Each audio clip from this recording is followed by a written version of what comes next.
going back in the very early days when I looked after Victoria Buckham, I was on the front page of the Sun newspapers, quoted as building the tackiest website in Britain, which I was quite proud of. We built Beckham and Palliser's website. Hi guys, welcome to Meet the Owner, where we're all about making an impact through entrepreneurship. In this episode, I have the pleasure of interviewing Simon Iredale. He is the founder of one of the biggest digital agencies in the Northwest, MotionLab. He has worked with brands such as Oasis, Virgin Records, and many other brands. He is absolutely incredible. He's done a lot in his career, and there's so much to learn from him. And guys, please remember to subscribe to our channel if you like this content. I hope you enjoy this interview. And welcome, Simon. Hi, everyone. Good. Thank you so much, Simon, for coming on. I know you're a busy man, got lots of things to do, but your story is so inspiring. You've done so much stuff, and I feel like people are really going to benefit from hearing from you. So just to start with, if you just tell us a bit about how you got involved in things like your branding and marketing and design. Oh, how to get into it? Well, it was, I kind of fell into it, back in 1999, really. I went to college in the late 80s and did a graphic design and photography diploma. Back in those days, there was no computers. They had one computer, which basically you had to set some typography off on a night, and then you'd come back in the morning, and it would have printed it out. So that's the only access to a computer we had then. That's showing my age. So I actually just I went down to London. I play music as well in my other life, so I'm a singer-songwriter. But back in the 90s, I was in a sort of an indie rock band. So we went down to London to seek fame and fortune, but realised I needed to make some money. So I started doing some design work for a data-based company that put information on CD-ROMs. And then I heard one day about this thing called the internet, which was going to be big, apparently.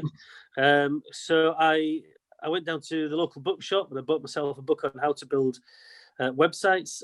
This was back in 1998 when I did this. And I just taught myself how to do HTML. And then I bought some domain names, and then to speed this whole thing up, because I could probably talk for half an hour on this. I ended up working for an agency who had just got the contract for the very first EasyJet website and the very first Tesco's e-commerce website, and Universal Records and many, many others, Lynx deodorant, and all sorts of really big and interesting clients. I then went to work for Sony Music Europe as their kind of digital marketing director, marketing manager, whatever we called it back then. And I worked with bands like Oasis and Travis and Muse and Alison Moy and people like that. And then I set up my own agency with a couple of guys that I knew down there. I ran that for a few years and then sold out, came back up to the north of England, where my plan wasn't to have another agency. My plan was to start myself my own brand.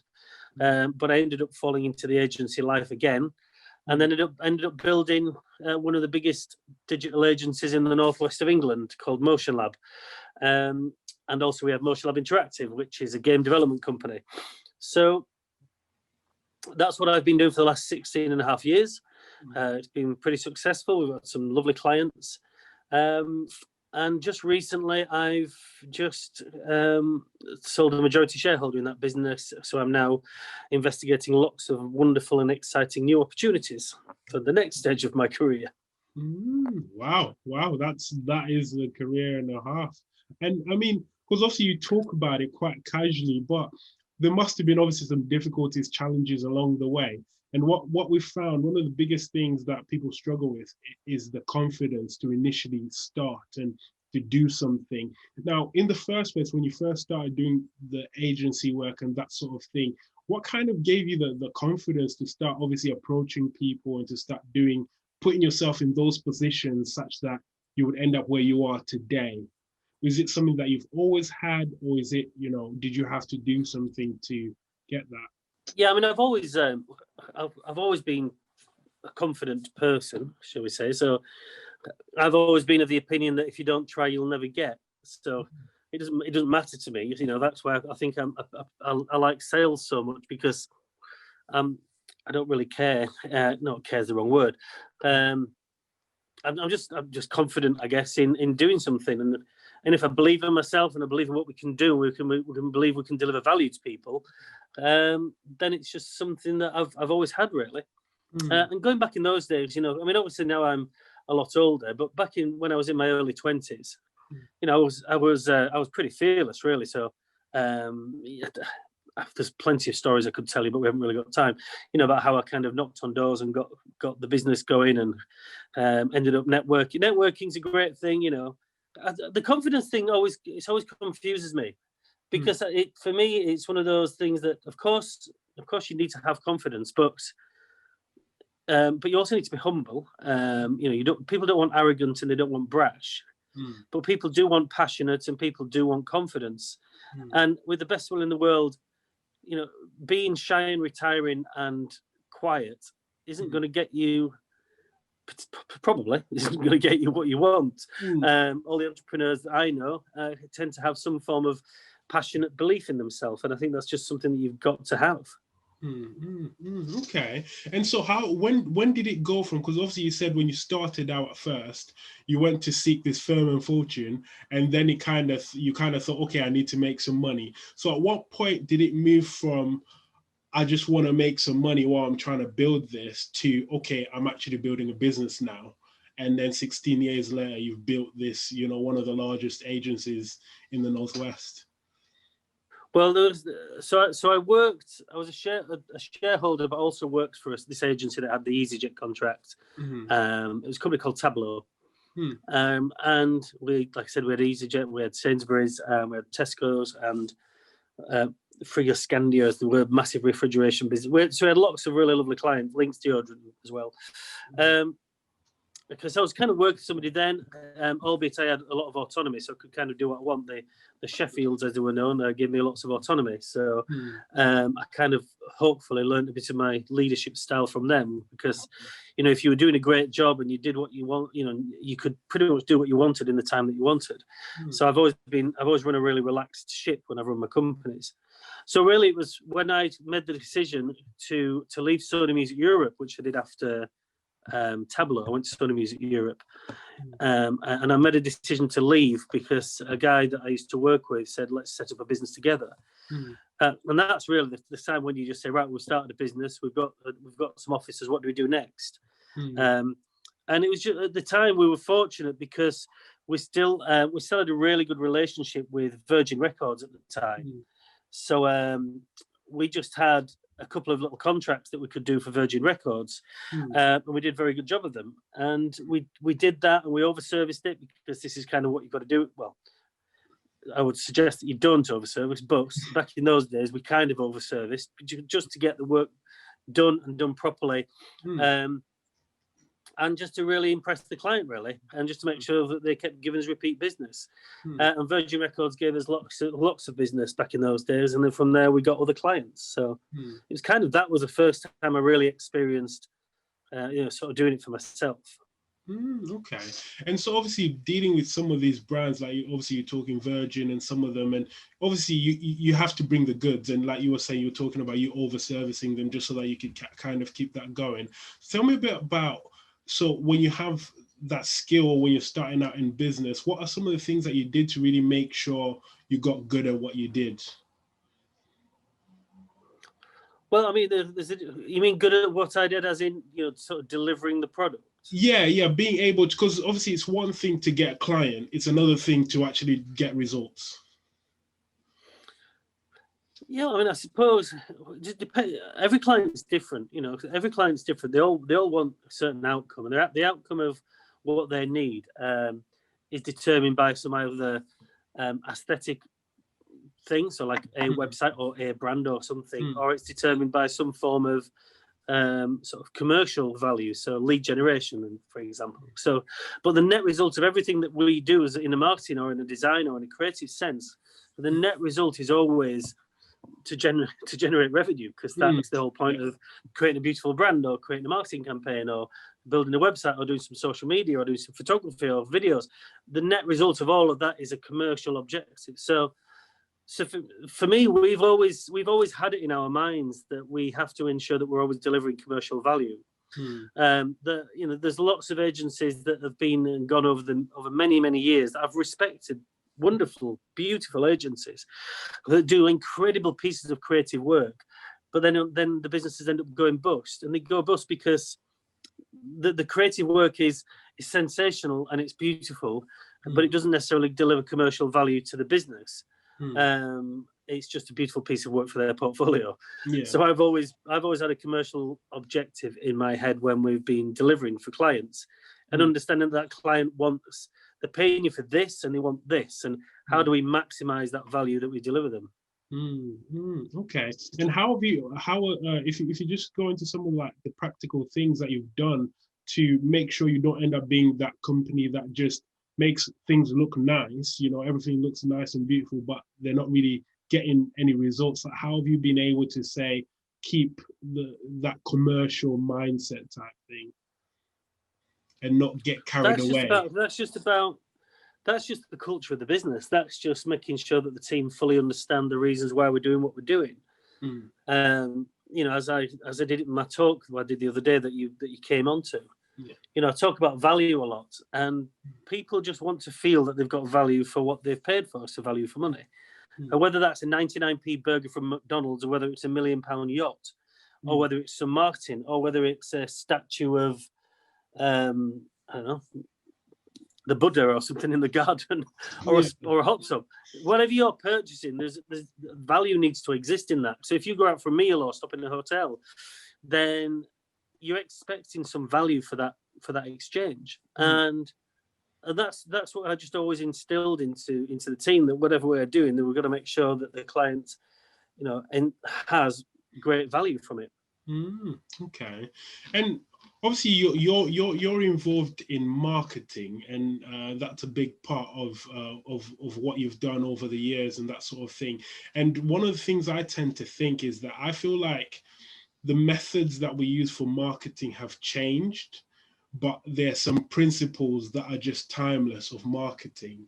Would you agree? And what are those things that you've seen that even as the methods have changed, i.e., email, social media, and all of these different things, what do you think are like some of the principles that have just stayed consistent?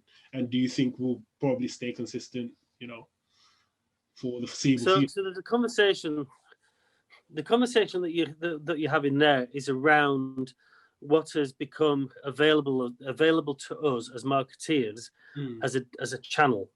So the only differentiation at all in the world that we live in the basic sense, we haven't got 3 hours to discuss this. In the most basic sense, the only thing that's actually changed is the availability of channels. Right. So if we take back in the olden days, the only channels they had would be a newspaper or a flyer or a poster.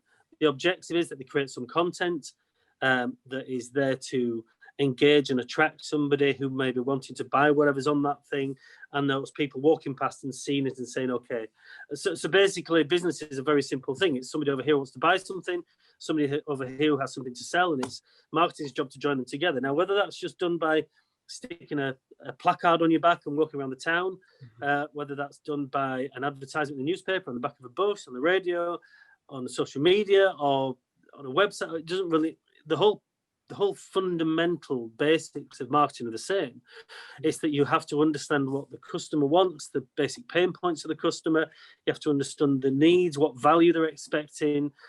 You have to be able to deliver on your promises. The only the greatest challenge that we have now is, I always talk in my talks, and you were on my talk, I talk about the butcher shop in the village in a little town in Yorkshire. And that's all about providing great products, great service to the customers, knows exactly what the customers want, knows exactly what the customers might want as well, so an upsell. The difference is now that we live in a global village, so there's millions of butchers and there's millions of people selling meat products and variations of meat products. So your job really is to stand out and to differentiate yourself. So, and the other advantage that we have in the world that we live in today is that the sort of the segmenting of that audience I spoke about before can be done really quite quite detailed now, because in the past, as I said in my talk, we used sort of Lynx deodorant who would stick an advert in Loaded magazine newspaper, and that the demographic of that was 18 to 25-year-old boys, and that was it. Whereas now with things like social media, for example, we can do Facebook targeting, and we can target, and we can create hundreds and thousands of different segmented audience types, down to 18 to 20-year-old boys who live in Guildford, who play guitar, who like going out drinking on a Friday and Saturday night, for example. And we can run little campaigns. And then what we can also do again is that we can run split tested campaigns. So we could run a campaign that had a picture of this can on it or this can on it, and to see which one was most successful. So the fundamentals of marketing are no different. We're creating a product, we want to sell it. Somebody over here that wants to buy it, and it's our job of joining those two together. The only difference is the capabilities of the channels and the ability to be able to split test and segment and dissect everything that we do into smaller and smaller chunks. Okay. And obviously you've made a huge success out of yourself. You've done loads of amazing things. Now imagine you were starting today. So today, imagine you're 20 years old today, or in your early 20s, and you were starting today. You don't necessarily have a business idea or anything like that. Okay, you have a business idea, but what would be like the first step you would take? What would you do? Well, you could do many things to start. I think. Do you mean in the sense of what would I do to ensure the business had the best opportunity possible? Yes. So you don't have the contacts you have now and that sort of thing. You're just starting out. What would you do? Like in terms of whether it's maybe, let's say you want to get your message out there. What are some of the first things you would do?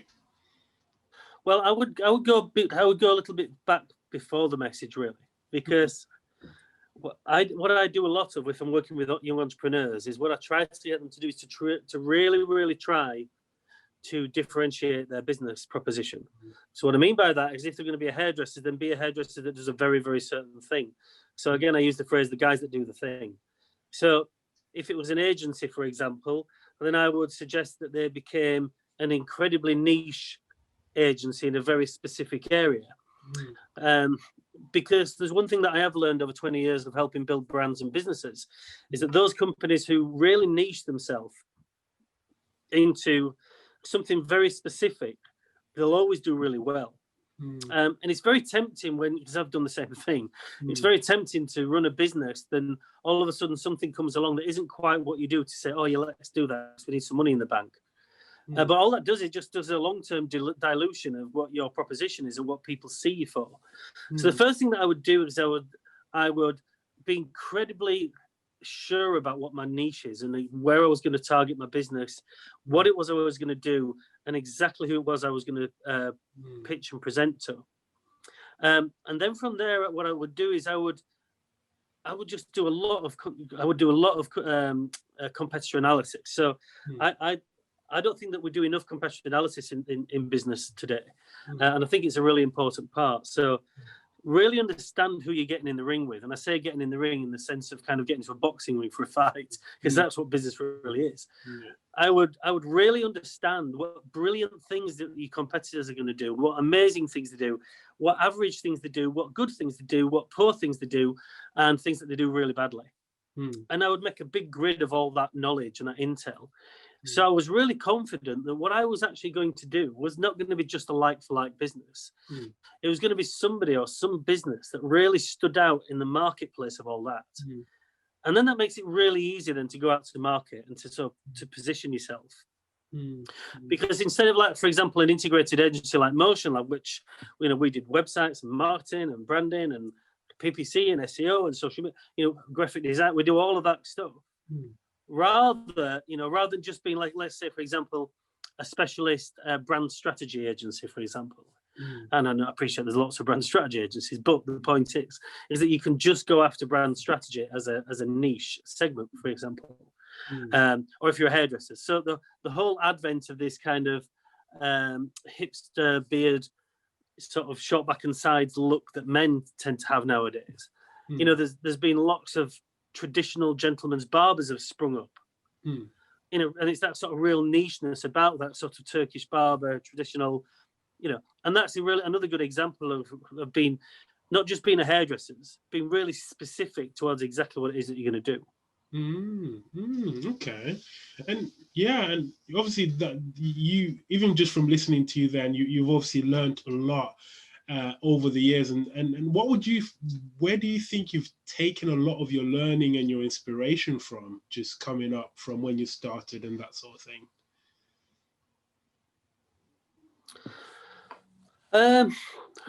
Well, inspiration comes from all sorts of different areas, really. I mean, you obviously look at people who you admire and you look up to. So agencies that I've always respected, you know, you sort of look at them and see what they're doing. When I was at Sony Music Europe, I used to work with some of the big agencies. A brilliant company called Razorfish, as they were back then.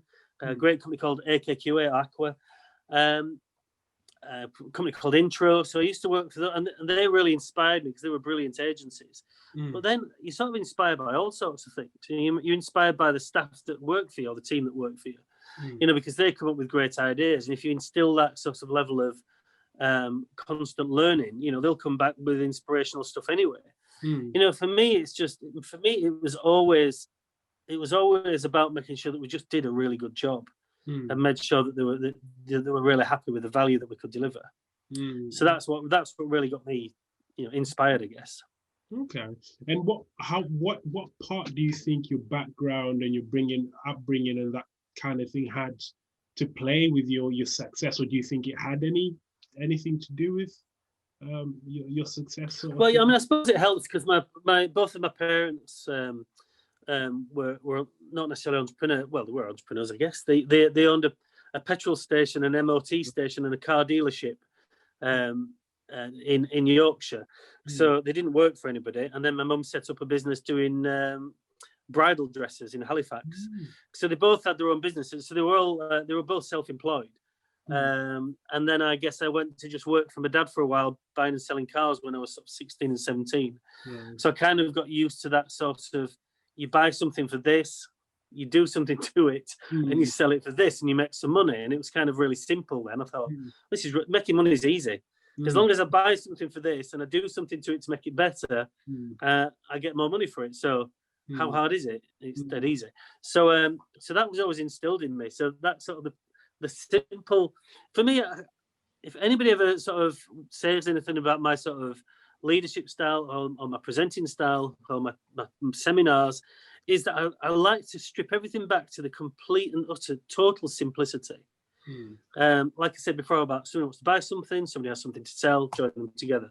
It's that simple. And I think the problem that people have is they get this kind of digital marketing thing in the head, and they start thinking of all these complications of all with the stuff, split testing and analytics and all multivariate tests and all this stuff over here. And what they do is they lose sight of the basics. You know, you make something and you make it better and you get money for it, like you with the car thing. So yes, so I guess I was always inspired by, you know, my parents, being self-employed, I guess. And when you were younger as well, when you were starting out, how much of an inspiration was money for you, making money? How important was that to you?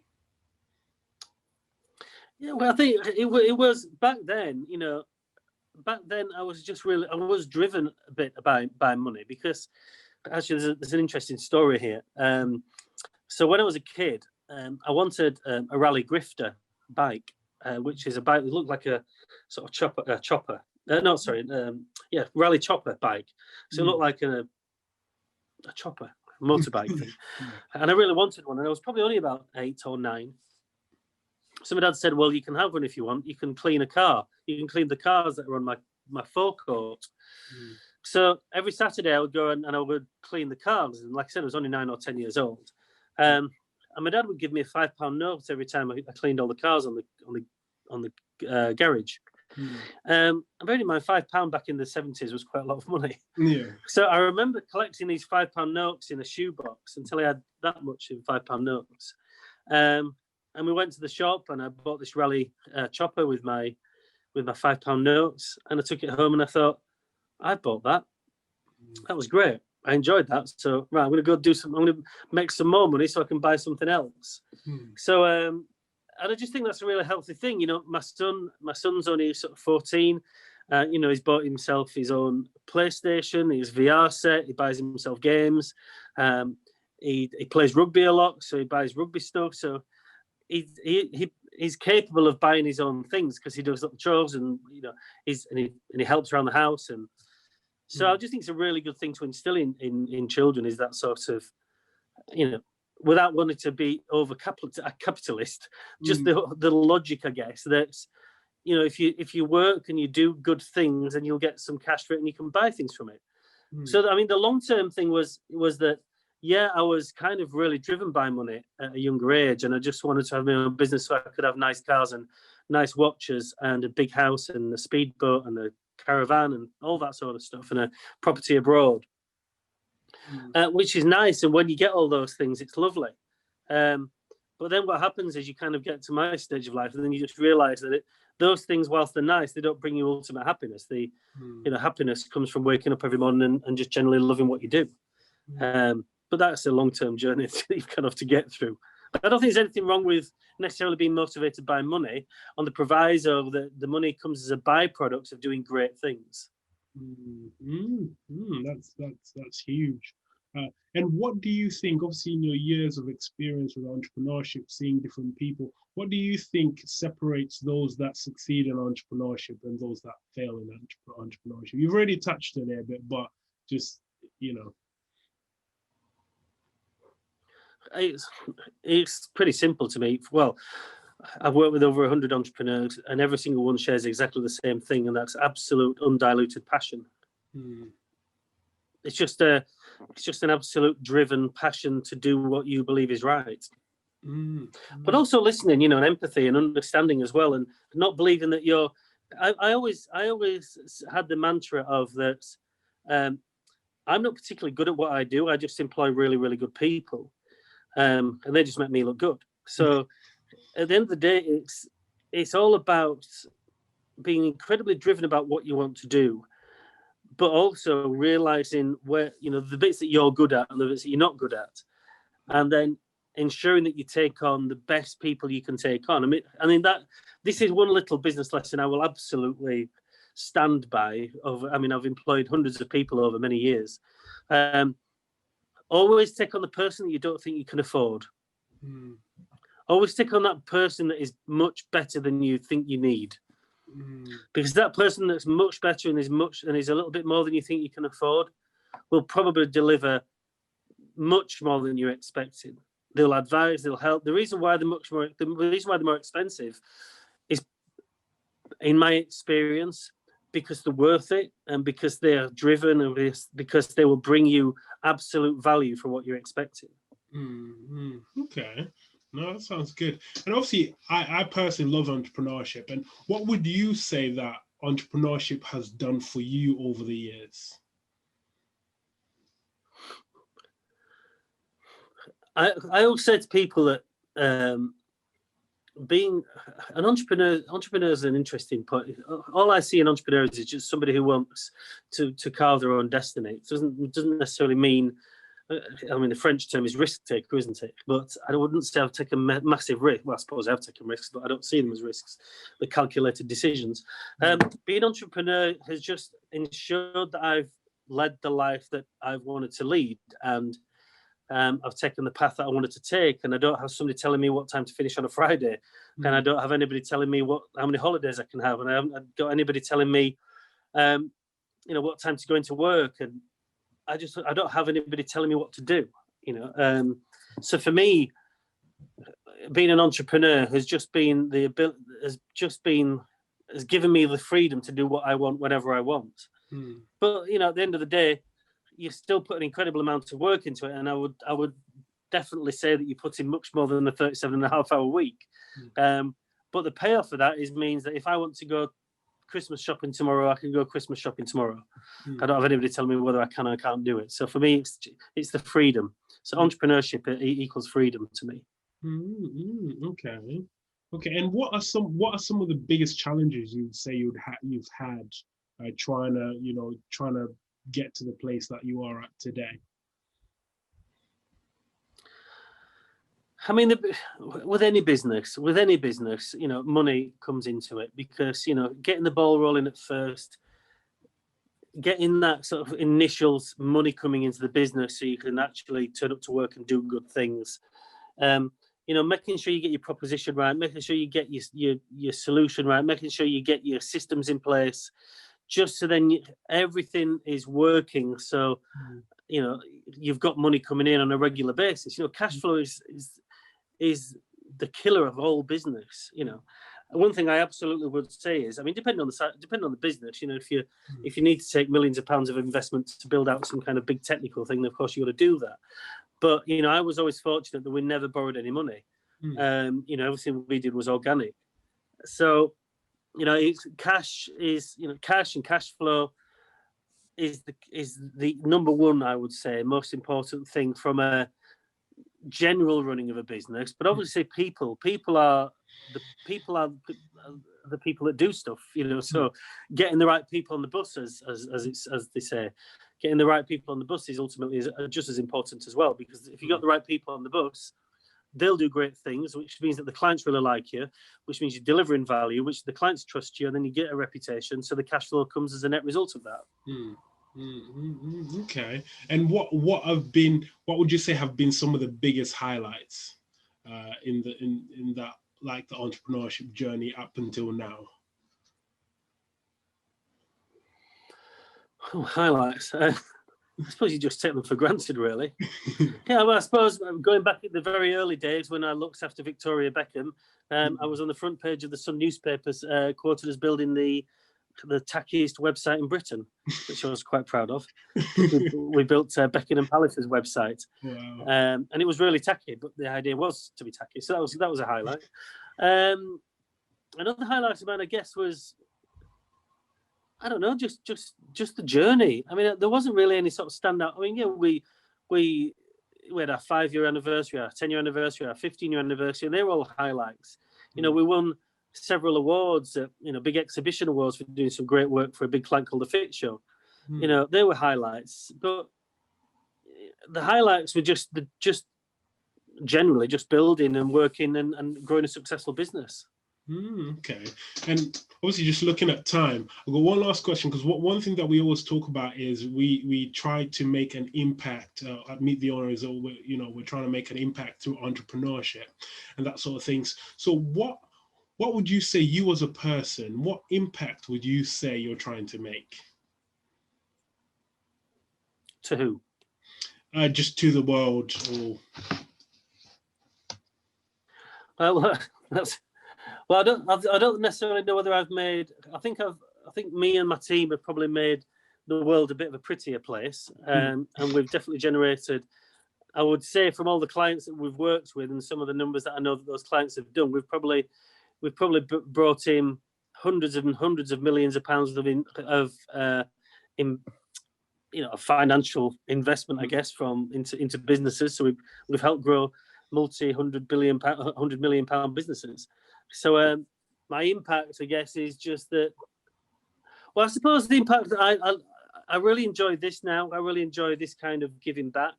I do lots of seminars. I do lots of talks for UCLAN, and I was part of Edwin Booth's Enterprise Ambassador. I've done some online videos. I was building a course. So this bit I really enjoy. So I help entrepreneurs out now. So I work with entrepreneurs on a consultancy basis. So I help them get the business right and strategy. But the next thing I'm going to be doing is definitely going to be something which is much more nourishing for the soul. So ideally, I want to be looking at a business that has an actual impact on the the world or on the human race. So I don't want that to sound too grand, but I am actually, I have some offers on the table working with a very eco-friendly farming-based business, and I've also got an opportunity on the table of taking internet into the slums of Africa. Wow. So those are two really good, potentially nourishing projects I'm going to be working on next. Okay. Okay. And where can people find you? How can people support you in what you're trying to do at the moment? If you just go to simoniredale.com, that's the best place. Everything's there. Okay. No, thank you so much, Simon, because obviously there's so much more that I would love to ask you, but for the sake of time, we'll have to end it there, and I hope we can do something again sometime soon. That's great. Well, thanks for your time. Guys, thank you so much for watching this interview. If you want to support us and what we're doing, please remember to subscribe to the channel, like, comment, share this content with other people. We'll see you on the next one.